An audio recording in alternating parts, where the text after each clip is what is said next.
pourquoi nous étudions la limite quand x tend vers 2 de x moins 2 sur x carré moins 4? Eh bien déjà parce qu'on ne peut pas remplacer x par 2. 2 est une valeur interdite pour cette expression, puisque quand vous remplacez x par 2, ça fait 2 au carré, ça fait 4, moins 4, ça fait 0.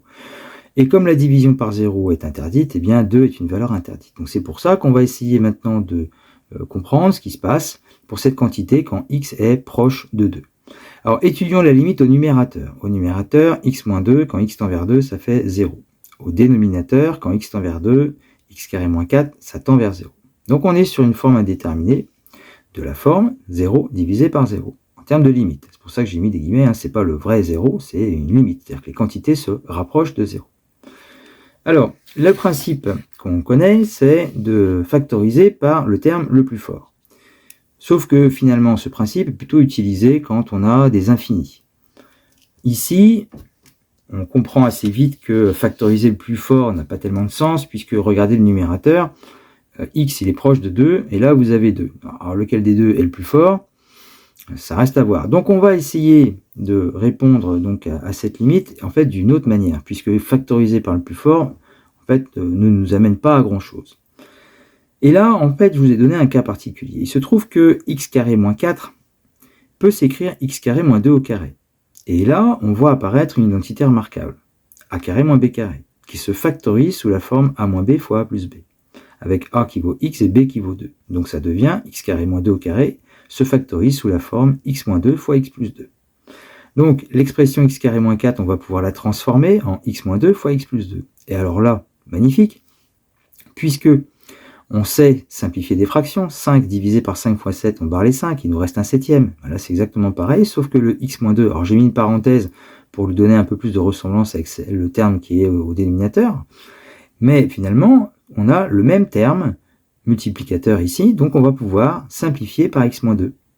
Et il va nous rester 1 sur x plus 2, comme la simplification que je vous ai montrée ici avec la fraction 1 septième.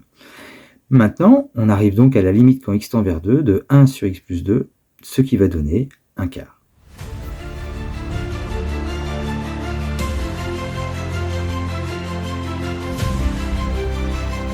Et je vous propose ici une limite qui va sensiblement ressembler à la précédente, avec la limite quand x tend vers 1 de la quantité x moins 1 sur x carré moins 3x plus 2. Alors pourquoi on s'intéresse à cette limite? Parce que là, en 1 au carré moins 3 fois 1 plus 2, ça fait 1 moins 3 plus 2, et bien ça fait 0. Et donc 1 est une valeur interdite pour cette expression. Donc comme on ne peut pas faire le calcul pour x égale 1, eh bien on va essayer de comprendre ce qui se passe pour cette quantité quand x est proche de 1. Alors quand x est proche de 1, le numérateur, x moins 1, 1 moins 1, ça fait 0, proche de 0. X carré moins 3x plus 2, comme on vient de le dire, sera forcément proche de 0 aussi. Et donc on arrive sur une forme indéterminée de la forme 0 divisé par 0. Là aussi, le principe de factoriser par le plus fort n'amènera à rien, puisque x ici il est proche de 1, vous avez 1 ici, lequel des deux est le plus faible ou le plus fort, ça reste à voir. Et finalement, on ne va pas utiliser ça, puisque la particularité du 1, c'est qu'il est racine de x carré moins 3x plus 2. Alors, les racines, je vous rappelle, en fait, c'est pour les polynômes du second degré, certainement la référence du discriminant delta, delta qui vaut b carré moins 4ac, et en fait, on cherche les racines ou les solutions de l'équation, en fait de l'équation x carré moins x plus 2 égale 0, qu'on appelle aussi les racines du polynôme du second degré. Donc le delta, b carré moins 4ac avec a qui vaut 1, b qui vaut moins 3 et c qui vaut 2. Donc ça donne moins 3 au carré moins 4 fois 1 fois 2 et ça fait 1. Donc comme delta est égal à 1, on aura deux solutions. Je vous les ai réécrites ici. x1 c'est moins b moins racine carrée de delta sur 2a. x2 c'est moins b plus racine carrée de delta sur 2a. On remplace, 3 moins 1 divisé par 2, ça fait 1, 3 plus 1 divisé par 2, ça fait 2. Donc au final maintenant, ce qu'on va pouvoir faire, un polynôme du second degré.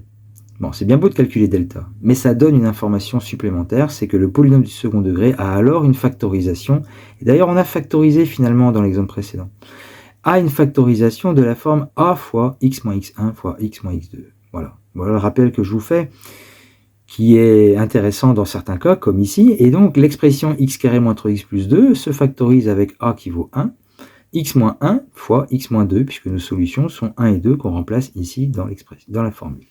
Et maintenant, c'est l'astuce qui va nous servir, puisque la limite quand x tend vers 1 de x moins 1 sur x carré moins 3x plus 2 devient égale à la limite quand x tend vers 1 de x moins 1 divisé par x-1 fois x-2.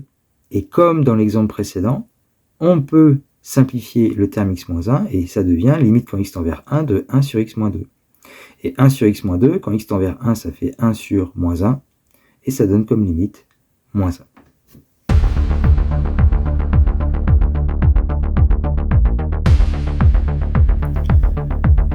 Je vous propose ici un autre cas qui va illustrer la forme indéterminée plus l'infini moins l'infini avec la limite quand x tend vers 0 plus de 1 sur x carré moins 1 sur x. Alors tout d'abord, 1 sur x carré en 0 plus, ça tend vers plus l'infini, 1 sur x, ça tend aussi vers plus l'infini, et donc on est bien sous la forme indéterminée plus l'infini moins l'infini. Alors une première stratégie va être de transformer cette écriture, et comme on a affaire à des écritures sous forme de fractions, eh bien on va mettre au même dénominateur. Donc 1 sur x, c'est x sur x carré, ce qui donne la limite quand x tend vers 0 plus de 1 moins x sur x au carré.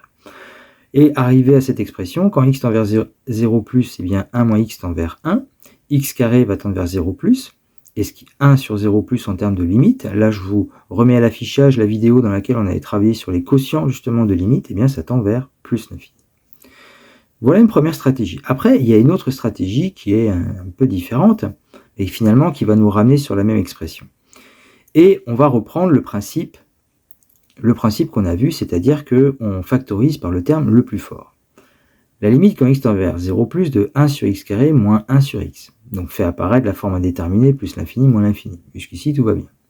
Mais en fait, quand x est proche de 0 plus, lequel des deux termes ici, entre 1 sur x carré et 1 sur x, est le plus fort? Eh bien, je vous ai montré une illustration ici. Prenez un nombre proche de 0, positif, j'ai pris 10 puissance moins 50. Et essayons de regarder ce qui se passe pour 1 sur x carré et 1 sur x.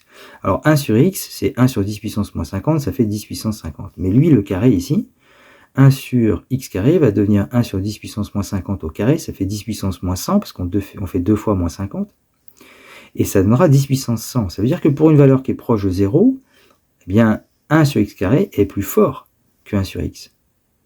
Et ça, c'est qu'une observation.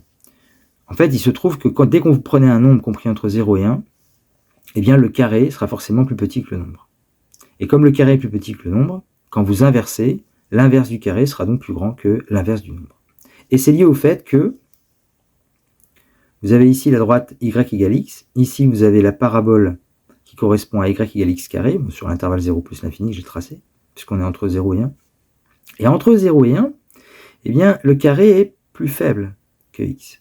Voyez, ce qui justifie en fait cette inégalité ici. D'où le fait que 1 sur x carré est plus grand que 1 sur x.